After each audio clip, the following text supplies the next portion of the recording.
Hello everyone, welcome back to your favorite channel Learn with Javed। আশা করি তোমরা প্রত্যেকে ভালো আছো এবং সুস্থ আছো। তোমরা থাম্বনেল দেখে বুঝতে পেরেছো আজকের ক্লাসটা আমরা কোন টপিক নিয়ে আলোচনা করব। দেখো, ক্লাস 10 এর একটা ইম্পর্টেন্ট টপিক হচ্ছে অ্যাটমিক নিউক্লিয়াস। এটা ক্লাস 12-এও আছে, বাট আমরা এটা ক্লাস 10 এর যে টপিক আছে সেই টপিকটা আমরা আজকের ক্লাসে পড়ব। সবার প্রথম বলে রাখি যে এই টপিকটা থেকে আমাদের কি পড়তে হবে, কারণ এই টপিকটা কিন্তু খুবই ছোট একটা টপিক। তোমরা খুব জানো এই টপিক থেকে আমাদের মেনলি কয়েকটা জিনিস পড়তে হয়, যেমন হচ্ছে রেডিও অ্যাক্টিভিটি পড়তে হবে। রেডিও অ্যাক্টিভিটি থেকে যে সমস্ত রেগুলো আছে আলফা, বিটা এবং গামা সেগুলো পড়তে হবে। নিউক্লিয়ার ফিশন, নিউক্লিয়ার ফিউশন এগুলো আমরা পড়বো, এবং আলফা, বিটা এবং গামা এই রেগুলো যখন কোনো একটা নিউক্লিয়াস থেকে বেরিয়ে যায় তাহলে সেখান থেকে সেই নিউক্লিয়াসটার কীরকম কী চেঞ্জ হয়, জাস্ট এই কয়েকটা জিনিস আমাদের এই টপিক থেকে পড়তে হবে। খুব ছোট একটা টপিক, এবং এখান থেকে যে কোশ্চেনগুলো আসে সেগুলো প্রত্যেক বছরই কমন কোশ্চেন আছে। আর যে টাইপের কোশ্চেনগুলো পড়ে আমাদের বোর্ডসে সেগুলো তো ডেফিনেটলি আমি এখানে ডিসকাস করবোই, যেমন আমরা আগের ক্লাসগুলো করে থাকি। তো এটা কমপ্লিট ওয়ান শট ক্লাস, তোমরা বুঝতেই পেরেছো। ভিডিওটাকে অবশ্যই প্রথম থেকে শেষ পর্যন্ত দেখো, দেখলেই বুঝতে পারবে যে এই ক্লাসটা করার পর তোমাদের এই চ্যাপ্টারটা থেকে আর কোনো প্রবলেমস হচ্ছে না, বা আর প্রবলেমস হওয়ার কথাও নয়। তোমরা একবার ধৈর্য ধরে ক্লাসটাকে প্রথম থেকে শেষ পর্যন্ত দেখো। এছাড়া যারা যারা আমাদের প্রিভিয়াস যে ক্লাসগুলো আছে, সেটা ক্লাস 10-এর হোক, বা যারা ক্লাস 11-এ পড়ছো, বা ক্লাস 12-এ যারা পড়ছো, যারা আমাদের প্রিভিয়াস যে ক্লাসগুলো হয়েছে সেগুলো তোমরা যদি দেখতে চাও একবার চ্যানেলের প্লেলিস্টে চলে যাও। চলে গিয়ে তোমাদের যে ক্লাসটা দরকার সেই ক্লাসটা তোমরা দেখো, এবং তোমরা দেখো খুব ভালোভাবে, খুব সুন্দরভাবে আমি প্রত্যেকটা ক্লাসে আমি বুঝেছি। এছাড়া অনেক ক্লাসের কিছু ইম্পর্টেন্ট টপিক যেগুলো হচ্ছে ছোটো ছোটো আকারে আমরা ছোটো ছোটো শর্ট ভিডিওর মাধ্যমে সেই জায়গাগুলোকে কভার করার চেষ্টা করেছি।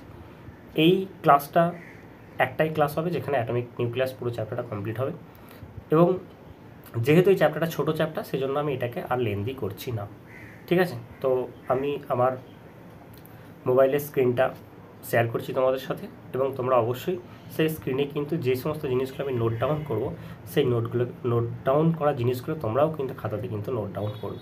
এটা বাই ল্যাঙ্গুয়েজ ক্লাস হবে, আমার টপিকগুলো লেখা থাকবে ইংলিশে এবং এক্সপ্লেনেশনটা হবে কমপ্লিটলি বাংলায়। তো চলো বেশি দেরি না করে ক্লাসটা শুরু করি, ঠিক আছে? চলো। অ্যাটমিক নিউক্লিয়াসের প্রথম যে টপিকটা নিয়ে আমরা আলোচনা করব, সবার প্রথম আমরা দেখব যে নিউক্লিয়াস কি, নিউক্লিয়াসের ভিতরে কে কে আছে, অ্যাটমিক যে স্ট্রাকচার সেই স্ট্রাকচারটা সম্পর্কে আমরা প্রথমে জানব। দেখো, এই যে স্ট্রাকচারটা আমরা দেখতে পাচ্ছি এটা কমপ্লিট একটা অ্যাটমের স্ট্রাকচার, ঠিক আছে? এখন প্রোটন, নিউট্রন, ইলেকট্রন এগুলো কীভাবে ডিসকভার হয়েছে বা সেগুলো কিন্তু আমাদের ক্লাস 10-এর টপিকের মধ্যে কিন্তু নেই। আমরা জাস্ট ক্লাসটা শুরু করব রেডিও অ্যাক্টিভিটি থেকে, তার আগে আমরা এই জিনিসগুলোকে নিয়ে একটু ডিসকাস করে নেব, ঠিক আছে? তো চলো দেখো, প্রথমেই বলে রাখি, তোমার এই যে পুরো মডেলটা তুমি দেখতে পাচ্ছ, এই মডেলটার যে ডিসকভারার সে হচ্ছেন কে? উনি হচ্ছেন রাদারফোর্ড, ঠিক আছে? রাদারফোর্ড কিন্তু এই মডেলটার, এই অ্যাটমিক মডেলটা ডিসকভার করেছিলেন। তো সেক্ষেত্রে আমরা রাদারফোর্ড অ্যাটমিক মডেলের ডিসকভার নিয়ে আমরা ডিসকাস করব না, বা তার যে আলফা পার্টিকেল স্ক্যাটারিং যে এক্সপেরিমেন্ট আছে সেটাও কিন্তু আমরা ডিসকভার করব না। তার কারণটা একটাই, দেখো আমাদের তো ভাই এগুলো সিলেবাসের মধ্যে নেই, তাহলে যেগুলো আছে আমরা সেগুলো নিয়ে ডিসকাস করব। তো প্রথমে দেখিনি, দেখো যে নিউক্লিয়াসের মধ্যে কে কে আছে। নিউক্লিয়াসের মধ্যে আছে প্রোটন আছে, আর হচ্ছে তোমার নিউট্রন আছে। এখন প্রোটন যে আছে সেই প্রোটনের চার্জ কি? প্রোটনের চার্জ হচ্ছে পজিটিভ। আর নিউট্রন যে আছে, নিউট্রনের চার্জ কি? নিউট্রনের কোনো কিন্তু কি চার্জ নেই, নিউট্রন হচ্ছে নিউট্রাল পার্টিকেল যার চার্জ হচ্ছে 0। এখন দেখো, যতগুলো প্রোটন নিউক্লিয়াসের মধ্যে থাকে ঠিক ততগুলি ইলেকট্রন, বাইরের এই যে অরবিটগুলো দেখতে পাচ্ছ, এই অরবিটের মধ্যে তোমার ঠিক ততগুলি ইলেকট্রন কিন্তু ঘোরাফেরা করে যতগুলো প্রোটন নিউক্লিয়াসের ভিতরে থাকবে। এই যে পুরো যে জায়গাটা আছে এই জায়গাটাকে আমরা নিউক্লিয়াস বলছি। তাহলে নিউক্লিয়াসের মধ্যে কে কে আছে? পজিটিভ চার্জ পার্টিকেল প্রোটন এবং নিউট্রাল চার্জ পার্টিকেল নিউট্রন আছে। এখন একটা জিনিস লক্ষ্য করে দেখো, যে বাইরের যে অরবিটগুলো আছে সেখানে তো ইলেকট্রনগুলো ঘুরছে। আমাদের এই যে চ্যাপ্টারটা যেটা আছে, যেটা আমরা পড়বো যে রেডিও অ্যাক্টিভিটি অর্থাৎ তেজস্ক্রিয়তা, সেটা কিন্তু কমপ্লিটলি এই নিউক্লিয়াসের মধ্যে ঘটে যাওয়া একটা ঘটনা। এর সাথে কিন্তু বাইরের ইলেকট্রনের কিন্তু কোনো রকম এফেক্ট নেই, মানে না এখান থেকে ইলেকট্রন বেরিয়ে যাবে, না এখানে ইলেকট্রন এন্টার করবে, সেসব কোনো ব্যাপার নেই। পুরোটাই হবে কোথায়? পুরোটাই হবে তোমার এই নিউক্লিয়াসের মধ্যে। এখন কোশ্চেন হচ্ছে, দেখো যে পুরোটা যদি নিউক্লিয়াসের মধ্যেই ঘটে, তাহলে যদি এখান থেকে কিছু হয় আর কি, হয় কিছু রে বেরিয়ে যাচ্ছে বা এন্টার করছে, যাই হোক, বা এখানকার যদি কিছু হয় বা এটা যদি ব্রেক হয়ে যায়, এটা যদি ভেঙে যায়, তাহলে তো আমরা দেখতে পাবো যে প্রোটন নাম্বার বা নিউট্রন নাম্বারে তো চেঞ্জ কোথাও না কোথাও হবে ডেফিনেটলি, কারণ যা হবে এর ভিতরে হবে। দেখো আমরা যখন অ্যাটমিক স্ট্রাকচার পড়েছিলাম তখন আমরা বলেছিলাম কি, যে একটা অ্যাটমের যে টোটাল যে প্রপার্টিসটা, সেই প্রপার্টিটা ডিপেন্ড করে কার উপর, সেটা হচ্ছে নাম্বার অফ প্রোটনের উপর। প্রোটন হচ্ছে একটা অ্যাটমের তোমার বলতে পারো নিজস্বতা, একটা মানে একটা ওন প্রপার্টি গেইন করা হচ্ছে প্রোটন। যদি প্রোটন নাম্বারটা চেঞ্জ হয়ে যায় তাহলে কিন্তু আমরা দেখব যে অ্যাটমটাই চেঞ্জ হয়ে যাচ্ছে। তাহলে ডেফিনেটলি যদি রেডিও অ্যাক্টিভিটি হয় তাহলে তার নিউক্লিয়ার ফেনোমেনাটা চেঞ্জ হচ্ছে, নিউক্লিয়াসের চেঞ্জ হচ্ছে, তো তার জন্য কি হবে, ওই নিউক্লিয়াসটাই চেঞ্জ হয়ে যাবে। কখনো কখনো আমরা দেখতে পাবো যে ছোট ছোট নিউক্লিয়াসগুলো কোনো বড় নিউক্লিয়াস ফর্ম করছে, বা কখনো কখনো কোনো বড় নিউক্লিয়াসটা ছোট নিউক্লিয়াস ফর্ম করছে। সেগুলো আমরা আস্তে আস্তে আস্তে আস্তে টপিক ওয়াইজ জিনিসটাকে পড়বো। এখন যে সমস্ত সাবস্টেন্স যাদের অ্যাটমিক মাসটাকে আমরা এ দিয়ে লিখি, যাদের হচ্ছে 206+, কোনো কোনো বইতে এটা 210 থাকে, যাদের অ্যাটমিক মাসটা এটার বেশি, সেই সমস্ত সাবস্টেন্স থেকে কি হয়, কন্টিনিউয়াসলি বিভিন্ন ধরনের রে বের হতে থাকে। সেটা কিছু রে আছে যেগুলো ইলেকট্রোম্যাগনেটিক রে, কিছুগুলো নন ইলেকট্রোম্যাগনেটিক রে, সেই রেগুলো বের হতে থাকে। এই রেগুলো আসে কোথা থেকে, এই রেগুলো আসে হচ্ছে তোমার নিউক্লিয়াস থেকে। মনে করো এখানে এরকম একটা সাবস্টেন্স আছে, এটা XYZ কিছু একটা সাবস্টেন্স আছে, আমি জানি না এটা কি, এর অ্যাটমিক মাসটা আমি ধরে নিচ্ছি 206 থেকে বেশি বা 210 থেকে বেশি, যাই হোক না কেন। তাহলে এই অ্যাটমটাকে আমি যদি নর্মালি রেখে দিই, তাহলে এর নিউক্লিয়াস থেকে কী হবে, বিভিন্ন ধরনের রে বের হবে। তাহলে যখনই বিভিন্ন ধরনের রে বের হচ্ছে, এই যে অ্যাটমটা আছে, এই অ্যাটমটা কমপ্লিটলি চেঞ্জ হয়ে গিয়ে অন্য একটা অ্যাটম ফরমেশন করছে। এই যে ঘটনাটা, এই ঘটনাটাকে আমরা বলছি রেডিও অ্যাক্টিভিটি।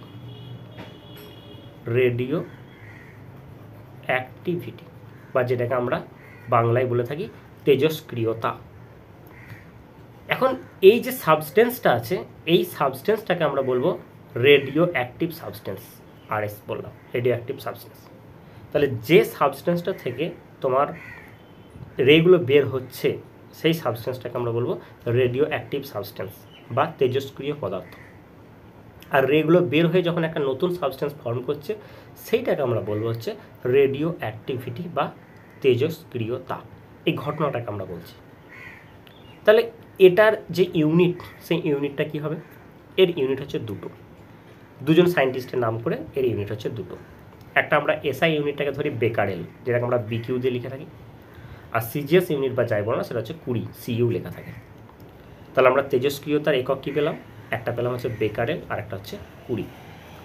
আমরা ক্লাসটা শুরুই করেছিলাম কি, এই যে তেজস্ক্রিয়তার যে ঘটনাটা ঘটছে, এটা কোথায় ঘটছে, এটা হচ্ছে নিউক্লিয়াসের মধ্যে ঘটছে। সেই জন্য এই যে প্রপার্টিটা যখন চেঞ্জ হয়ে যায় তখন সম্পূর্ণ একটা নতুন এলিমেন্ট ফর্মেশন করছে। সেই জন্য বলা হয় যে তেজস্ক্রিয়তা বা রেডিও অ্যাক্টিভিটি একটা নিউক্লিয়ার ফেনোমেনা, এর সাথে কিন্তু ইলেকট্রন অরবিটের কোনো রিলেশন নেই। ওকে, আশা করি আমার প্রত্যেকটা পয়েন্ট তোমরা বুঝতে পারছো। যদি কোনো জায়গা তোমাদের বুঝতে অসুবিধা হয় তোমরা অবশ্যই সেটা কমেন্ট বক্সে কমেন্ট করে জানাও, আমি তোমাদেরকে সেইটার আনসারটা আমি কমেন্ট বক্সে তোমাদেরকে দেবো, বা পরবর্তী ক্লাস যখন নেক্সট ক্লাস করব সেই ক্লাসেতে গিয়ে আমি এটা প্রথমে আমি কি করি, একটা থিওরি ক্লাস করাই। থিওরি ক্লাসটা কমপ্লিট হয়ে যাওয়ার পর আমরা তারপরে কি করব, আমরা একটা MCQ প্র্যাকটিস ক্লাস করব। সেখানেও কিন্তু আমরা এই সমস্ত প্রপার্টিসগুলো কিন্তু ওই কোশ্চেন আনসার করতে করতে ডিসকাস করবো। তাহলে একবার থিওরিতে তোমরা পড়ছো, আবার আমার সাথে যদি তোমরা কোশ্চেন প্র্যাকটিস করো, সেখানেও তোমরা রিভিশন করবে। তাহলে তোমরা আমাকে বলো যে একবার থিওরি ক্লাস প্লাস হচ্ছে রিভিশন ক্লাস, এটা করার পর কি এই চ্যাপ্টারটার কোনো ডাউট তোমাদের থাকতে পারে? ডেফিনেটলি নয়। আর যদি থাকে তোমাদের জন্য তো ওপেন প্ল্যাটফর্ম রয়েছে, কমেন্ট বক্স আছে, তোমরা টেলিগ্রাম চ্যানেলে চলে এসো, সেখানে এসে বলো যে এই জায়গাটা আমাদের ডাউট আছে, আমি নেক্সট ভিডিও করব, বা হয়তো এই টপিকের মধ্যেই কোনো একটা পার্টিকুলার জায়গা, সেই জায়গাটা বুঝতে পারছো না, সেটা নিয়ে একটা শর্ট 5 মিনিট 6 মিনিটের একটা ভিডিও করে দেবো। এই ক্লাসগুলো হয়তো 30 মিনিটস 40 মিনিটসের হবে, কিন্তু সেইগুলোকে 5 মিনিট 6 মিনিটের, তোমাদের কাছে সময় কম আছে, তোমরা সেটা একবার দেখে নাও। তোমরা যখন রিভিশন করবে তখন স্পিডটা বাড়িয়ে দাও, 1.5x স্পিডে দেখো, 1.25x স্পিডে দেখো, তোমাদের জন্য পুরো ওপেন আছে। ঠিক আছে, বাট যখন প্রথম দেখছো যে ক্লাসটা, আজকে হয়তো এই ক্লাসটা প্রথম পড়ছো, যে তাকে আমি বলবো সে যেন ধীরে সুস্থে ক্লাসটা করে। অনেক কিছু জিনিস এখান থেকে তুমি শিখবে, জিনিসটা ভালো করে একটু বোঝার চেষ্টা করো। তো চলো তারপরে আমরা দেখছি কী জিনিস আছে। যেটা আমি একটু আগে বলছিলাম, এই যে রেগুলো তো বের হলো, রেডিও অ্যাক্টিভ সাবস্টেন্স, ধরো এটা একটা রেডিও অ্যাক্টিভ সাবস্টেন্স, এখান থেকে রেগুলো তো বের হলো, তাহলে পার্টিকুলারলি যে রেগুলো বের হচ্ছে তাদের একটা নিজস্ব নাম আছে। সেই রেগুলোকে আমরা কি বলছি? একটাকে আমরা বলছি আলফা, একটাকে আমরা বলছি বিটা, আর একটাকে আমরা বলছি গামা। তোমরা যদি ভালো করে লক্ষ্য করে দেখতে পারো যে আলফার মধ্যে দেখো, এখানে দেখো কি আছে, দেখো দুটো প্লাস প্লাস আছে। তার মানে কি এই আলফা যে পার্টিকেলটা আছে তার মধ্যে দুটো প্রোটন আছে। আবারও বলছি, এটা কিন্তু নিউক্লিয়াসের থেকে বের হচ্ছে। আর এই যে দুটো NN লেখা আছে, তার মানে দুটো প্রোটন আছে, মানে দুটো নিউট্রন আছে। তাহলে এর মাস নাম্বারটা কত হবে? এর মাস নাম্বারটা 4 হচ্ছে। আর প্রোটন নাম্বারটা কত? 2, মানে অ্যাটমিক নাম্বার হচ্ছে 2। তাহলে তোমরা নিজেরাই বলো যে কোন এলিমেন্ট আছে যার অ্যাটমিক নাম্বার 2, মানে সরি হ্যাঁ অ্যাটমিক নাম্বারটা হচ্ছে 2 আর মাস নাম্বারটা হচ্ছে 4। তোমরা বলবে স্যার হিলিয়াম। তাহলে সঙ্গে সঙ্গে এটা কী করলাম, আমি হিলিয়াম লিখে দিলাম। তাহলে আলফার যে সিম্বলটা, সেই সিম্বলটা হচ্ছে এটা হিলিয়াম।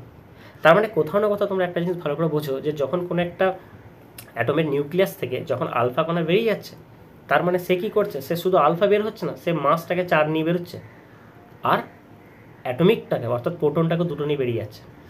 তারপরে সে 2টো প্রোটন নিয়ে বেরিয়ে যাচ্ছে আর মাস 4, মানে 4, মানে কি, মানে 2টো প্রোটন আর 2টো নিউট্রন নিয়ে সে বেরিয়ে চলে যাচ্ছে। তার মানে তার মাস নাম্বারটা 4 ইউনিট আর অ্যাটমিক নাম্বারটা 2 ইউনিট কমে যাচ্ছে। তাহলে সেক্ষেত্রে আমরা দেখতে পেলাম, দেখো আলফা। আমরা একটু পরেই ডিসকাস করবো আলফা বিটা গামা নিয়ে, তাদের জিনিসগুলো, তাদের প্রপার্টিসগুলো আমরা ডিসকাস করবো, ডেফিনেটলি করবো, কেন করবো না। আমাদের সিলেবাস আছে, আমরা পড়বো। তোমরা জাস্ট ক্লাসটাকে প্রথম থেকে শেষ পর্যন্ত একটু দেখো, তারপরে চলে আসছি। আলফা বের হলো, তার আলফার মধ্যে আমরা দেখলাম কি 2টো প্রোটন 2টো নিউট্রন আছে। তারপরে চলে আসছি বিটা। বিটা দেখো একটা নেগেটিভ চার্জ একটা আছে, তার মানে বিটার মধ্যে কে আছে? বিটার মধ্যে একটা ইলেকট্রন আছে। তাহলে -1 E0, ইলেকট্রনের রেস মাসটাকে আমরা 0 কনসিডার করি, তো তার জন্য বিটা হয়ে গেল কত? -1 E0। সরি, ইলেকট্রনের রেস মাসটা 0 ধরি না, আমরা রেস মাসটা হচ্ছে 9.1 × 10⁻31 কেজি। এটা হচ্ছে ইলেকট্রনের মাস, দরকার নেই, মানে একটা বিটার মাস, সিম্পল ব্যাপার। ক্লিয়ার এখানে পর্যন্ত? বেশ। তারপরে দেখো গামা। এই গামা যে রেটা আছে এর না পজিটিভ চার্জ না নেগেটিভ চার্জ, তাহলে এটা কি? এটা হচ্ছে একটা electromagnetic wave, just like light wave. দেখো সেই জন্য ওয়েভ বলে দেখো এরকমভাবে এইভাবে দেওয়া আছে। দেখো দেখো পুরো সিম্বলটা তোমরা দেখো জিনিস এখানটা। দেখো লিখছি খুব কম, কিন্তু যেগুলো বলছি, যেগুলো বোঝানোর চেষ্টা করছি তোমরা বোঝানো। বই তো তোমাদের কাছেই আছে, যেগুলো বলছি সেগুলি বইয়ে আছে, তাই না? আমি গল্পটা বলছি, গল্পটা শুনে নাও, টেক্সট বই গিয়ে পড়ে নাও, তারপরে যখন প্র্যাকটিস ক্লাস করাবো চলে আসবে। তার জন্য কী করতে হবে? চ্যানেলটা সাবস্ক্রাইব করে রাখতে হবে, তাহলেই বুঝতে পারবে যে পরবর্তী ক্লাসে কী কী জিনিস আসছে, আপডেট কী আসছে। চলো তাহলে দেখো এখান থেকে আমরা দেখলাম কি, যে যেগুলো রেডিও অ্যাক্টিভ সাবস্টেন্স সেখান থেকে 3টে রে বের হচ্ছে। কে কে? আলফা, বিটা আর হচ্ছে গামা। আলফা হচ্ছে পজিটিভ চার্জ পার্টিকেল, বিটা হচ্ছে নেগেটিভ চার্জ পার্টিকেল, আর গামার কিন্তু কোনো চার্জ নেই, তাই না? তাহলে গামা হচ্ছে তোমার নিউট্রাল পার্টিকেল, সেজন্য ওটা হচ্ছে কি একটা ইলেকট্রোম্যাগনেটিক ওয়েভ। তাহলে এই যে 3টে পার্টিকেল আছে আলফা, বিটা এবং গামা, এই 3টের মধ্যে ইলেকট্রোম্যাগনেটিক ওয়েভ কোনটা? সেটা হচ্ছে গামা ওয়েভ। তাহলে ইলেকট্রোম্যাগনেটিক ওয়েভ সেটা হচ্ছে গামা ওয়েভ। ওকে, দেখো কত ইজিলি আমরা জিনিসটা বুঝতে পারছি। বেশ, তারপরে চলে আসি। এরপর আমরা দেখবো এই আলফা, বিটা এবং গামার কম্প্যারিজন, যে এদের কী কী প্রপার্টিস আছে, কার মাসটা বেশি, কার পেনিট্রেটিং পাওয়ারটা বেশি, বা কার এটা বেশি, সেটা আমরা এখানে দেখব। তো সেটা এখানে পরপর লেখা আছে, বাট এটা লেখার থেকে আমি একটা গল্প বলছি তোমাদেরকে, শোনো। আগে গল্পটা শোনো, এই গল্পটা শুনলেই তোমাদের প্রত্যেকটা জিনিস এখানে ক্লিয়ার হয়ে যাবে। এখানে যা যা প্রপার্টিসগুলো লেখা আছে এগুলো সবটাই তোমরা দেখতে হবে। আমি পরে বলছি, তার আগে আমি একটা গল্প বলছি। ধরো 3জন বন্ধু আছে, একজনের নাম আলফা, একজনের নাম বিটা, আর একজনের নাম হচ্ছে গামা। এই 3জন হচ্ছে, এরা হচ্ছে চোর, ঠিক আছে? এরা 3জন হচ্ছে চোর। এদের মধ্যে আলফা মোটা প্লাস লম্বা, মানে fat and tall alpha. Beta হচ্ছে কি? বিটা হচ্ছে তোমার বলতে পারো যে স্লিম অ্যান্ড এর যে হাইটটা আছে, হাইটটা আছে মিডিয়াম হাইটের, আমরা বলছি মিডিয়াম হাইটের, স্লিম অ্যান্ড মিডিয়াম হাইটের। আর গামার জন্য বলছি, গামা হচ্ছে খুবই থিন, স্কিনি যাকে বলে আমরা, মানে পাতলা, স্কিনি, স্কিনি লিখলাম, আর হচ্ছে তোমার শর্ট গামা। তিনজন হচ্ছে চোর, তিনজনের যে শারীরিক যে গঠন, ফিজিক্যাল যে স্ট্রাকচার, সেটা আমি তোমাদেরকে বললাম। এটা এরা তিনজন একজনের বাড়িতে গেছে, যার নাম হচ্ছে লবি। এই লবির বাড়িতে চুরি করতে গেছে এরা তিনজন মিলে। ঠিক আছে, লবি খুব পাওয়ারফুল পার্সন, তার বাড়িতে অনেক সোনাদানা আছে, টাকা পয়সা আছে, চুরি করতে আছে। এখন এই লবির বাড়ির যে ফ্লোরটা আছে, সেই ফ্লোরটা মানে যেটা গ্রাউন্ড ফ্লোর বলছি, সেখানে কি হচ্ছে কনস্ট্রাকশনের কাজ হয়েছে সেই দিনই, মানে মেঝেটা একটু কাঁচা কাঁচা আছে। এখন তোমরা আমাকে বলো যে আলফা, বিটা আর গামা এই তিনজনের মধ্যে ওই যে ফ্লোরের যে তোমার যখন আমি হাঁটবো, যখন ফ্লোরটা যেহেতু কাঁচা আছে, সেই দিনই কাজ হয়েছে, তার মানে সেখানে কী পড়বে? ফুটপ্রিন্ট পড়বে। তাহলে এই তিনজনের মধ্যে ফুটপ্রিন্টটা সব থেকে বেশি কার পড়বে? সেটা হচ্ছে আলফা, তারপরে বিটা, তারপর হচ্ছে গামা। তাহলে আলফারটা কেন পড়লো না? আলফার ওয়েটটা হচ্ছে এই বাকি দুজনের থেকে কিন্তু বেশি। তাহলে সেই জন্য আমরা বলবো alpha greater than beta greater than gamma. এটা কি হলো? এটা হলো তাদের মাস। তাহলে মাস সব থেকে বেশি কার? সেটা হচ্ছে আলফা, তারপরে বিটা, তারপর হচ্ছে গামা। ক্লিয়ার এখন পর্যন্ত? ওকে, নেক্সট। এখন দেখো এই যে তিনটে রে আছে, এই তিনটে রে তাদের মাসটা আমরা পেয়ে গেলাম এটা। এখন এই তিনজনের মধ্যে সব থেকে লম্বাকে? সব থেকে লম্বা হচ্ছে আলফা, তারপরে বিটা, তারপর হচ্ছে গামা। তাহলে সেক্ষেত্রে তাদের ওয়েভলেন্থের যে ক্রমটা, সেটাও কী হবে? Alpha greater than beta greater than gamma. তাহলে ওয়েভলেন্থটাও বেশি হয়ে গেল এটাতে। এখন তাদের চুরি করা হয়ে গেছে। হয়ে যাওয়ার পর এখন দেখা যাচ্ছে যে বাড়ি মালিক বুঝতে পেরে গেছে যে তার বাড়িতে চোর এসছে। সে তখন কি করছে? সে তখন সেই বাড়ির যেটা মেন এন্ট্রান্স যেটা, সেটা সে বন্ধ করে দিচ্ছে। যখনই বাড়ির মালিক জানতে পারলো যে চোর এসছে, সে কী করলো? দরজাটা বন্ধ করে দিল, এন্ট্রান্স দরজাটা বন্ধ করে দিল। তাহলে যখনই মেন এন্ট্রান্স বন্ধ হয়ে গেল, দেখা যাচ্ছে কি ওই বাড়ি থেকে পালানোর জন্য একটা এরকম উইন্ডোজ আছে, একটা জানালা আছে। তাহলে একটাই অপশান আছে যে আমাকে যদি বের হতে হয় তাহলে এই জানালা দিয়ে বের হতে হবে। এখন দেখো, খুব ভালো করে লক্ষ্য করে দেখো তো, যে আলফা, বিটা এবং গামা এই তিনজনের মধ্যে সব থেকে ফাস্টেস্ট ওই জানলাটা দিয়ে কে বের হতে পারবে? আর যে এদের মধ্যে সব থেকে ছোট এবং যে পাতলা, সে বেরিয়ে যেতে পারবে, সেটা হচ্ছে কি গামা। তাহলে গামা বের হতে পারবে প্রথমে, তারপরে বিটা, তারপরে হচ্ছে আলফা। তাহলে আমরা দেখতে পাচ্ছি এই যে বেরিয়ে যাওয়া মানে হচ্ছে ভেদ করে চলে যাচ্ছে, পেনিট্রেটিং পাওয়ার, সেই পেনিট্রেটিং পাওয়ারটা সব থেকে বেশি কার? সেটা হচ্ছে গামার, তারপরে বিটা, তারপর হচ্ছে আলফা। আবার দেখো, যখন গামা যখন বের হচ্ছে জানলাটা দিয়ে, সে জানালার কোনো অংশই কিন্তু গামার গায়েতে কিন্তু টাচ করছে না, সে একদম স্মুথলি এবং ফাস্টেস্ট সে বেরিয়ে চলে যাচ্ছে। বিটা যখন যাচ্ছে, দেখা যাচ্ছে বিটা স্লিম আছে, তো বিটাতে হালকা করে জানালাটা টাচ করেছে, তারপরে বিটা যাচ্ছে। বাট যখন আলফা যাচ্ছে, তখন কী হচ্ছে? জানালার এই যে বের হওয়ার সময় এরকমভাবে আলফা আটকে যাচ্ছে। যখনই আটকে যাচ্ছে, আলফা কী করছে? যেহেতু জানালাটা সেদিন কাজ হয়েছে, তো জানালাটা তোমার ভালোভাবে ফ্রেমটা এখনও পর্যন্ত এঁটে বসে যায়নি, তার জন্য কী হচ্ছে? ও ওই ফ্রেমটাকে নিয়ে চলে যাচ্ছে। তার মানে সব থেকে বেশি জানালাতে এফেক্ট করলো কার? সেটা হচ্ছে আলফার, তারপরে কার? তারপরে বিটা, তারপরে হচ্ছে গামা। তাহলে এইটাকে আমরা বলছি বায়োলজিক্যাল এফেক্ট। ঠিক আছে, তার বায়োলজিক্যাল এফেক্ট সব থেকে বেশি কার? সেটা হচ্ছে আলফা, তারপরে বিটা, তারপর হচ্ছে গামা। এখানে আরেকটা জিনিস লক্ষ্য করে দেখো, যে এটা আমরা দেখলাম তোমার পেনিট্রেটিং পাওয়ার, এটা আমরা দেখলাম কি যে তোমার বায়োলজিক্যাল এফেক্ট। আরেকটা জিনিস থাকে, সেটা হচ্ছে কোনো একটা গ্যাসিয়াস মিডিয়াম দিয়ে যদি যাই, কোনো একটা গ্যাস মিডিয়ামের মধ্যে দিয়ে যদি পাঠাচ্ছি, তাহলে গ্যাসটাকে আয়োনাইজেশন করতে বা আয়োনাইজড করতে কে বেশি ভালো পারবে? আলফা, বিটা না গামা? দেখো, আয়োনাইজড কে করবে? যে নিজে আয়োনাইজড আছে, মানে যার মধ্যে নিজের চার্জ আছে। তাহলে সেটা হচ্ছে আলফা, তারপরে বিটা, তারপর হচ্ছে গামা, কারণ আলফার চার্জটা হচ্ছে সব থেকে বেশি। ওকে, তাহলে এই সমস্ত জিনিসগুলো তোমাদেরকে গল্পের মাধ্যমে ব্যাপারটা বোঝালাম। চলো এরপর আমি যে পয়েন্টগুলো আছে সেই পয়েন্টগুলোকে তোমাদেরকে বলছি। প্রথমে দেখো আলফার চার্জটা কি দেখলাম? পজিটিভ, এবং আলফার চার্জের মধ্যে দুটো হচ্ছে ইলেকট্রনের চার্জের সাথে ইকুয়াল হবে, মানে পজিটিভ 2 ইলেকট্রন চার্জ। আমরা দেখলাম বিটার চার্জ হচ্ছে নেগেটিভ, তার মানে বিটার চার্জটা আছে একটা ইলেকট্রনের চার্জের সঙ্গে সমান, আর গামার কিন্তু কোনো চার্জ নেই। এই জিনিসটা আমরা দেখলাম। তারপর দেখলাম কি যে চার্জ পার্টিকেল হবে সে কী করবে, ইলেকট্রিক ফিল্ডের মাধ্যমে সেখানে ডিফ্লেক্ট করবে। যদি তাকে পজিটিভ ফিল্ডে রাখা হয় তাহলে সেখান থেকে সে সরে যাবে, নেগেটিভ ফিল্ড হলে সেখানে সে অ্যাট্রাকটিভ হবে, কারণ অপোজিট চার্জ কী করে, অ্যাট্রাক্ট করে। তাহলে আলফার ক্ষেত্রেও ডিফ্লেক্ট করবে, বিটার ক্ষেত্রেও ডিফ্লেক্ট করবে, করবে না কার ক্ষেত্রে, সেটা হচ্ছে গামার ক্ষেত্রে। তার কারণটা কি না, গামার কিন্তু নিজস্ব কোনো চার্জ নেই, তাহলে কেন করবে? ঠিক আছে, তাহলে এই জিনিসটা আমরা দেখতে পেলাম। নেক্সট, ঠিক একই রকমভাবে যেমন তোমার চার্জ ইলেকট্রিক ফিল্ডে যেমন এদেরকে ডিফ্লেক্ট করবে, তাদেরকে ম্যাগনেটিক ফিল্ডে ডিফ্লেক্ট করবে, আর যাকে ইলেকট্রিক ফিল্ডে ডিফ্লেক্ট করবে না তাকে ম্যাগনেটিক ফিল্ডে ডিফ্লেক্ট করবে না। তাহলে গামার ক্ষেত্রে কিন্তু সেই জন্যই গামাকে বলা হয় ইলেকট্রোম্যাগনেটিক ওয়েভ। তারপর দেখো পেনিট আয়োনাইজেশন পাওয়ারটা সব থেকে বেশি কার দেখলাম, সেটা হচ্ছে আলফার, তারপরে বিটা, তারপর হচ্ছে গামা। ঠিক আছে, তাহলে এখানে দেখো পরিষ্কারভাবে দেওয়া রয়েছে সেটা। তারপরে হচ্ছে পেনিট্রেটিং পাওয়ার সব থেকে বেশি কার, সেটা হচ্ছে গামার। এদের রেশিওটা বলা হয় 1:10^4, মানে বুঝতে পারছো, হাই পেনিট্রেটিং পাওয়ার হচ্ছে গামা, যার জন্য গামার দেখবে ক্যান্সারের সময় যে ট্রিটমেন্ট করা হয়, রেডিওথেরাপি বা কেমোথেরাপি, সেখানেতে কিন্তু এই গামার এটা ইউজ করা হয়।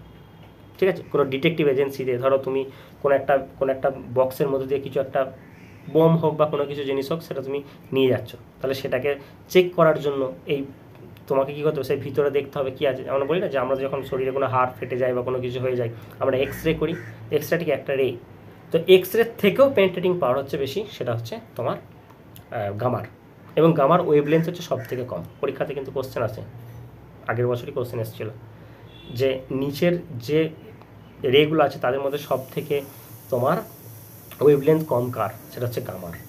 ঠিক আছে, অপশান থাকে এরকম যে এক্স রে থাকে, গামা রে থাকে, আর একটা ইনফ্রারে থাকে, আর একটা আলট্রাভায়োলেট রে থাকে, ইউভি রে থাকে। তাহলে অ্যান্সারটা হবে কি গামা রে। ঠিক আছে, যদি গামা রে অপশনের মধ্যে না থাকে তাহলে আমরা এক্স রেতে যাবো, কারণ এক্স রে থেকেও কিন্তু কম হচ্ছে গামা রে। ওকে, তারপর দেখো ফটোগ্রাফিক প্লেটের উপর কে কাজ করবে। এখন ফটোগ্রাফিক প্লেটের উপর সব থেকে ভালো কাজ যে করে সেটা হচ্ছে তোমার গামা রে। ইলেকট্রোম্যাগনেটিক ওয়েভ প্রথমেই বলেছি, বাকিগুলো কিন্তু করে, সব থেকে কম করে সেটা হচ্ছে কি আলফা রে। তাহলে দেখো আমরা আলফা, বিটা এবং গামা এদের যে প্রপার্টিসগুলো সেগুলো সব ডিসকাস করলাম। এই জায়গাটা তোমাদের জন্য ভেরি ভেরি ইম্পর্টেন্ট। এখান থেকে একটা এমসিকিউ এবং একটা এসএকিউ ডেফিনেটলি পড়বে শুধুমাত্র এই 6টা পয়েন্ট থেকে। ওকে, তোমরা এই গল্পটা মনে রাখবে, আলফা, বিটা এবং গামা 3 চোর বন্ধুর, তারা লবির বাড়িতে চুরি করতে গেছে, সেই গল্পটা মনে রাখবে, তাহলেই মনে থাকবে। এরপরে চলে আসছে আমরা রেডিও অ্যাক্টিভিটি, বা যেটাকে আমরা বলছি তেজস্ক্রিয়তা। আমরা ক্লাসটা শুরুই করেছিলাম রেডিও অ্যাক্টিভিটি দিয়ে। আমরা কি বলেছিলাম যে কোনো একটা রেডিও অ্যাক্টিভ সাবস্টেন্স আছে, একটা তেজস্ক্রিয় পদার্থ আছে, তার নিউক্লিয়াস থেকে বিভিন্ন ধরনের রে যেমন আলফা, বিটা এবং গামা রেডিও অ্যাক্টিভ রে বেরিয়ে যাবে, দিয়ে কী হবে, একটা কমপ্লিটলি একটা নতুন নিউক্লিয়াস ফর্ম করবে, যেটাকে আমরা বলেছিলাম ধরো এরকম একটা মনে করো এক্স একটা রেডিও অ্যাক্টিভ সাবস্টেন্স আছে, তাহলে এখান থেকে তোমার আলফা বেরিয়ে যাচ্ছে, দিয়ে কী করছে, ওয়াই ফর্মেশন করছে। তাহলে এই ওয়াইয়ের জন্ম দিয়েছে কে, সেটা হচ্ছে এক্স। সেই জন্য এই যে নিউক্লিয়াসটা আছে এটাকে আমরা বলবো প্যারেন্ট নিউক্লিয়াস বা জনক নিউক্লিয়াস। আর এইটাকে, এটা হচ্ছে এরই মেয়ে, সেজন্য এটাকে ডটার বলবো, ডটার বা দুহিতা, এটাকে ডটার নিউক্লিয়াস বলা হয়। এখন কি বলা হচ্ছে দেখো, একটা আলফা পার্টিকেল মানে কি, মানে 2টো প্রোটন আর 2টো নিউট্রন, মানে হচ্ছে মাস নাম্বারটা 4, অ্যাটমিক নাম্বারটা 2 কী হবে, কমে যাবে। তাহলে কোনো একটা অ্যাটম থেকে, অ্যাটমের নিউক্লিয়াস থেকে যদি একটা আলফা পার্টিকেল বেরিয়ে যায় তাহলে কি হবে, তার অ্যাটমিক নাম্বারটা 2 এবং মাস নাম্বারটা 4 কী হবে, কমে যাবে। তাহলে মনে করো এক্স একটা অ্যাটম আছে যার মাস নাম্বারটা এ, অ্যাটমিক নাম্বারটা জেড, এখান থেকে যদি একটা আলফা বেরিয়ে যায় তাহলে কি হবে, এটা হবে A-4 হবে, আর এটা Z-2 হবে, ওয়াই ফর্মেশন করলো, প্লাস একটা আলফা পার্টিকেল 4-2He, এটা হয়ে গেল। ওকে, তাহলে আলফা বেরিয়ে গেলে কী হবে বুঝতে পারলে। তারপরে চলে আসি, এরপর আমরা দেখব বিটা এমিশন। একটা বিটা মানে কি, বিটার যে তার এটার চার্জটা কী হচ্ছে -1 E0। তার মানে কোনো একটা সাবস্টেন্স থেকে যদি একটা বিটা পার্টিকেল বেরিয়ে যায় তাহলে তার মাস নাম্বারটার কোনো চেঞ্জ হবে না, যা আছে তাই থাকবে, বাট অ্যাটমিক নাম্বারটা 1 বেড়ে যাবে। দেখো কীরকম, মনে করো এক্স একটা সাবস্টেন্স আছে যার মাস নাম্বারটা হচ্ছে এ, অ্যাটমিক নাম্বারটা হচ্ছে জেড, এখান থেকে একটা বিটা বেরিয়ে যাচ্ছে, তাহলে ওয়াই একটা সাবস্টেন্স ফর্ম করবে, মাস নাম্বারটা যা ছিল তাই হবে, আর এটা হয়ে যাবে জেড প্লাস 1, তাহলে প্লাস -1 E0, দুটো সাইডে তুমি যোগ করো, দেখো নাম্বার অফ প্রোটন এবং নাম্বার অফ মাস সেমই আছে। দেখো a + 0 মানে a, জেড প্লাস 1 -1 মানে হচ্ছে জেড। দেখো এখানেও কিন্তু ল অফ কনজারভেশনটা কিন্তু ফলো করছে, ওপরেরটাও লক্ষ্য করো, দেখো সেম জিনিস। আচ্ছা, যদি গামা বের হয় তাহলে কি হবে? দেখো গামা বের হলে কিন্তু কিছু চেঞ্জ হবে না, কারণ গামার না কোনো চার্জ আছে, না তার মাসটাকে আমরা 0 কনসিডার করা হয়ে থাকে। তাহলে সেক্ষেত্রে না মাস নাম্বারে চেঞ্জ হবে, না অ্যাটমিক নাম্বারে চেঞ্জ হবে, কোনোটাই চেঞ্জ হবে। শুধুমাত্র কি হবে না, কোনো এক্স একটা অ্যাটম আছে, সেখান থেকে যদি একটা গামারে বেরিয়ে যায়, এই যে অ্যাটমটা আছে এই অ্যাটমটা খুব এক্সাইটেড স্টেটে চলে যাবে, এক্স স্টার বললাম এটাকে, এটা কী হয়ে যাবে, এটা খুবই এক্সাইটেড হয়ে যাবে, তার অ্যাক্টিভিটি রেটটা বেড়ে যাবে, এক্সাইটেড হয়ে যাবে, বাট এটুকুই হবে। তাহলে আশা করি আলফা, বিটা এবং গামা এমিশনটা তোমাদের প্রত্যেকে বোঝা গেল। তো চলো, যদি তোমরা এটা বুঝতেই পেরে থাকো তাহলে এইটা থেকে তোমাদেরকে আমি একটা ছোট্ট কোশ্চেন্স করাই, ঠিক আছে? কোশ্চেনটা একটা করাই, মনে করো একটা এক্স একটা এলিমেন্ট আছে যা অ্যাটমিক মাস নাম্বার হচ্ছে 222, 222 আছে, আর এইটা হচ্ছে 88। ওকে, তাহলে এখান থেকে একটা কম্পাউন্ড ফর্মেশন করলো যেটা হচ্ছে ওয়াই, যার অ্যাটমিক নাম্বারটা হচ্ছে, মাস নাম্বারটা হচ্ছে 210 এবং এইটা হচ্ছে 92। তাহলে তুমি আমাকে বলো এখান থেকে কটা আলফা বেরিয়েছে আর হচ্ছে কটা বিটা বেরিয়েছে। দেখো এই হচ্ছে আমার প্রবলেম কোশ্চেন। তো এই কোশ্চেনটা আমরা কীভাবে সলভ করব? খুবই ইজি মেথডে আমরা সলভ করবো। দেখো প্রথমে বলি, আলফা যদি বের হয় তাহলে মাস নাম্বারে চেঞ্জ হয়, অ্যাটমিক নাম্বারে চেঞ্জ হয়, বাট যদি বিটা বের হয় তাহলে কেবলমাত্র অ্যাটমিক নাম্বারে চেঞ্জ হয়, মাস নাম্বারে কোনো চেঞ্জ হয় না। তাহলে আমরা প্রথমে আলফাটাকে দেখব যে মাস নাম্বারের চেঞ্জটা কত আমরা লক্ষ্য করব। কত ছিল এটা? 222, কত হয়েছে এটা? 210 হয়েছে, মানে কত কমেছে? 12 কমেছে। একটা আলফা পার্টিকেল যদি বেরিয়ে যায় তাহলে 4 কমে যায়, তাহলে 12 কমছে মানে কি 12/4, মানে হচ্ছে 3টে আলফা পার্টিকেল বেরিয়েছে। তোমরা বললে হ্যাঁ স্যার ঠিকই বলেছে। তাহলে 3টে যদি আলফা পার্টিকেল বেরিয়ে যায় তাহলে তোমার এর অ্যাটমিক নাম্বারটা কত কমবে? 3 × 2 মানে হচ্ছে 6 কমে যাওয়ার কথা। তার মানে অ্যাটমিক নাম্বারটা হওয়ার কথা ছিল 88, থেকে 6 কমিয়ে দাও, মানে এটা হওয়ার ছিল 82, কিন্তু এটা 82 হয়নি, কত হয়েছে? 92 হয়েছে। তার মানে এটা কেন হয়েছে, বেড়েছে কেন? তার কারণ হচ্ছে বিটা পার্টিকেলও তো এমিশন হয়েছে। তাহলে 82 থেকে 92 মানে কত বেড়েছে? 10 বেড়েছে। তাহলে এই যে 10 ইউনিট বেড়েছে কেন? তার কারণ হচ্ছে একটা বিটা পার্টিকেল যদি বের হয় তাহলে তার অ্যাটমিক নাম্বারটা 1 বেড়ে যায়, এখানে 10 বেড়েছে মানে 10টা বিটা পার্টিকেল বেরিয়েছে, তবেই এটা হয়েছে। দেখো আমরা একটা প্রবলেমের মধ্য থেকে আলফা এবং বিটা নাম্বারটা বের করলাম। তোমাদের বোর্ডসে যখন পড়বে হয় আলফা থেকে পড়বে একটা, আদারওয়াইজ বিটা থেকে পড়বে। তাহলে মনে রাখবে যখন বিটা এমিশন হয় অনলি কি হয়? অ্যাটমিক নাম্বারে চেঞ্জ হয়, কিন্তু মাস নাম্বারে কোনো চেঞ্জ হয় না। যখন আলফা পার্টিকেল বের হয় তখন atomic number as well as mass number দুটোটি চেঞ্জ হয়। ওকে, আশা করি ক্লাসটা তোমাদের ভালোই লাগছে। যদি তোমাদের ক্লাসটা ভালো লাগে তোমরা ডেফিনেটলি বন্ধুদের সাথে ক্লাসটা শেয়ার করো, ঠিক আছে? আমাদের অফলাইন এবং অনলাইন পেড ক্লাস চলছে। যারা অফলাইন বর্ধমান শহরে আছো বা বর্ধমানের আশেপাশে কোনো গ্রামে যারা আছো তারা যদি আমাদের ক্লাস করতে চাও তাহলে ডেফিনেটলি নিচে দেওয়া ফোন নম্বরে যোগাযোগ করো, তোমরা অফলাইনে ক্লাস করতে আসতে পারবে। এছাড়া আমাদের অনলাইনও ক্লাস হয়, তোমরা চাইলে অনলাইনেও ক্লাস করতে পারো। তো চলো দেখাই যাক, আমরা নেক্সট টপিক আসছি আমাদের এখানে very very important, nuclear fission, আর একটা হচ্ছে নিউক্লিয়ার ফিউশন।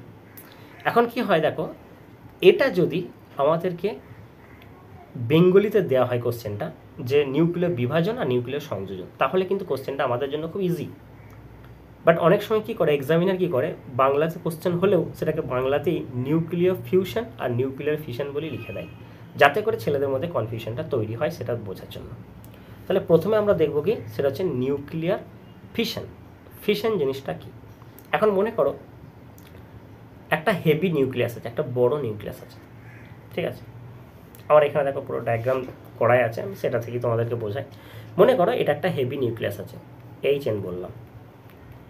এই নিউক্লিয়াসটাকে একটা নিউটন দিয়ে আমি আঘাত করছি, মানে ওকে আমি একটা নিউটনের উপর ওর উপরে ছড়ে দিলাম। নিউটনটা একদম স্পিডে এসে ওকে গিয়ে ধাক্কা খালো।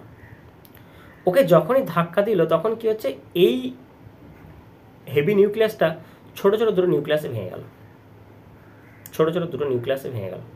এবং শুধু ভেঙে গেল না, একটা হিউজ অ্যামাউন্টের এনার্জি কী করলো, রিলিজ করে দিল। কারণ ও যখন ভাঙলো তখন কী হচ্ছে, একটা এনার্জি রিলিজ হয়ে গেল, বেরিয়ে চলে গেল। এই ঘটনাটাকে বলা হচ্ছে নিউক্লিয়ার ফিশন।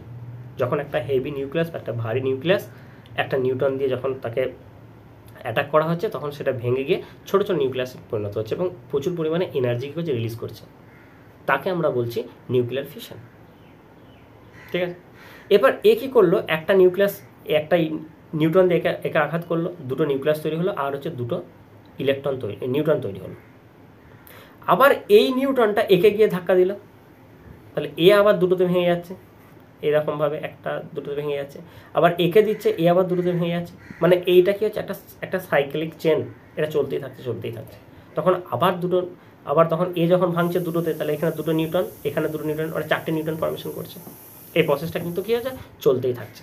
তাহলে যখন কি হচ্ছে, তোমার একটা হেভি নিউক্লিয়াসকে একটা স্মল নিউটন দিয়ে যখন তাকে আঘাত করা হচ্ছে, তখন কিছু সেই নিউক্লিয়াসটা ভেঙে যায় এবং ভেঙে গিয়ে হিউজ পরিমাণ এনার্জি কী করে, সে রিলিজ করে।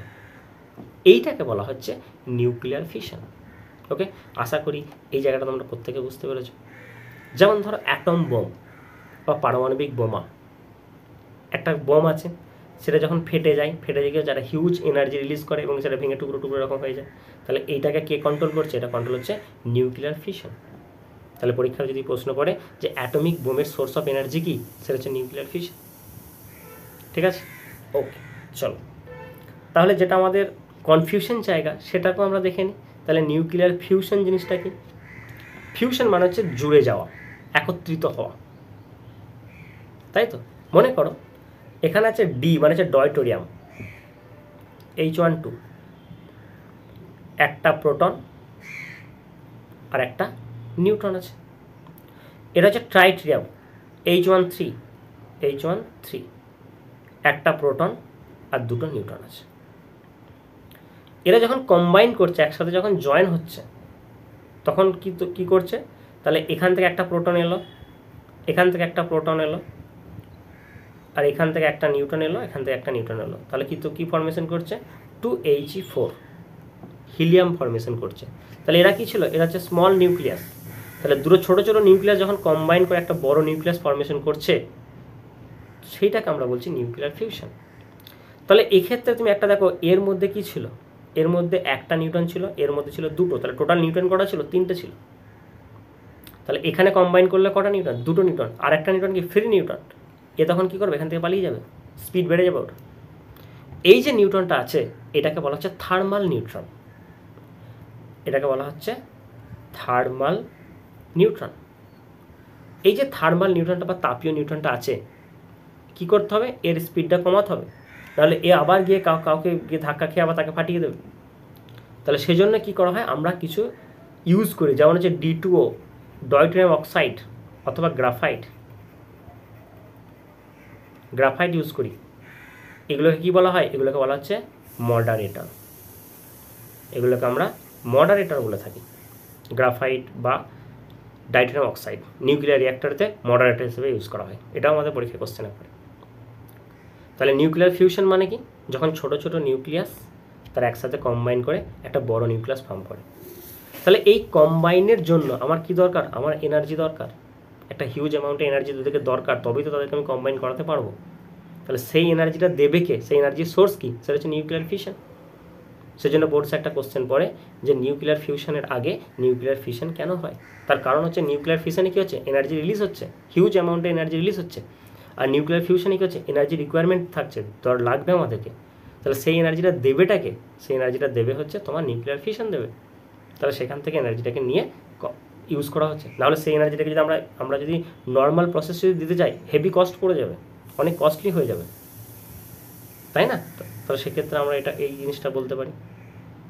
যেমন আমরা বললাম অ্যাটম বোমের ক্ষেত্রে দেখলাম তার সোর্স অফ এনার্জি হচ্ছে নিউক্লিয়ার ফিশন। এখানে আছে হাইড্রোজেন বম, যে দুটো জিনিস সব থেকে বেশি কনফিউজ হয়। হাইড্রোজেন বম, সেটার এনার্জি সোর্স হচ্ছে কি নিউক্লিয়ার ফিউশন। এই যে স্টার আছে, বিভিন্ন সূর্য বা আরও অন্যান্য যে সমস্ত নক্ষত্র বা স্টারগুলো আছে, তাদের যে সোর্স অফ এনার্জি, সেই সোর্স অফ এনার্জিটা কি, সেটা হচ্ছে নিউক্লিয়ার ফিউশন। ওকে, আশা করি নিউক্লিয়ার ফিউশন আর নিউক্লিয়ার ফিশন নিয়ে তোমাদের আর কোনো ডাউট থাকার কথা নয়। ক্লিয়ার? তো চলো, আমি তোমাদেরকে বলেইছিলাম যে ক্লাসটা একবার মন দিয়ে প্রথম থেকে শেষ পর্যন্ত দেখো। যেগুলো পড়ানো হবে সেগুলো একটু মন দিয়ে শুনে নাও। মানে 30 থেকে 40 মিনিটের মধ্যে একটা ক্লাস হবে, যে ক্লাসটা করার পর তোমাদের এই চ্যাপ্টারটার কোনো ডাউট থাকার কথা নয়। তোমরা ক্লাসটা করে নিলে, যারা এখন পর্যন্ত ভিডিওটা দেখলে, একবার গিয়ে নিজেদের টেক্সট বইটা খুলে পড়ে নাও, দিয়ে দেখো তোমাদের কোনো জায়গায় কোনো ডাউট আছে কিনা। আমরা পরবর্তী ক্লাস, এটা প্র্যাকটিস ক্লাস হবে, সেখানে আমরা প্র্যাকটিস কোশ্চেন নিয়ে আসবো। সেখানেও কিন্তু আমরা কী করবো, এই চ্যাপ্টারটা পুরোটা রিভিশন থাকবে, আমরা এমসিকিউ কোশ্চেন নিয়ে আসবো। তাহলে সেখানেতে কী হবে, তোমরা কমপ্লিটলি একবার পড়ে নিলে, নিজের একবার টেক্সটটা পড়ে নিলে, এরপরে তোমরা রিভিশন করে নেবে, ব্যাস তোমাদের বোর্ডসের জন্য চ্যাপ্টারটা রেডি হয়ে গেল। তো থ্যাংক ইউ, তোমাদের সাথে দেখা হচ্ছে নেক্সট ক্লাসে।